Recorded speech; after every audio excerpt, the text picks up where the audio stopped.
بسم اللہ الرحمن الرحیم۔ محمد طارق عباسی، پروجیکٹ انجینئر محی الدین اسلامک یونیورسٹی آپ سے مخاطب ہوں۔ آزاد کشمیر اور پاکستان بھر سے آنے والے مریضوں کی ضروریات کو مد نظر رکھتے ہوئے چانسلر محی الدین اسلامک یونیورسٹی ڈاکٹر پیر محمد سلطان العارفین صدیقی صاحب نے میر پور میں محی الدین ٹیچنگ ہاسپٹل کے فیز 2 کا آغاز کیا۔ انشاءاللہ 23 اکتوبر 2018 تک یہ 12 کنال کورڈ ایریا پر مشتمل یہ پروجیکٹ 100% کمپلیٹ ہو جائے گا۔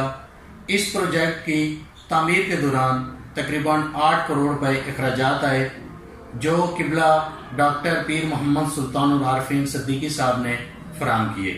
اس کے بعد میڈیکل سے ریلیٹڈ جو مشینری اور بیڈ آنے ہیں، انشاءاللہ وہ بھی آپ تمام دوستوں کی مدد سے قبلہ پیر صاحب بہت جلد فراہم کریں گے، اور اس کے بعد یہ ویلفیئر کا پروجیکٹ 200 بیڈ سے انکریز ہوتا ہوا 500 بیڈ پر مشتمل ہو جائے گا۔ بہت شکریہ۔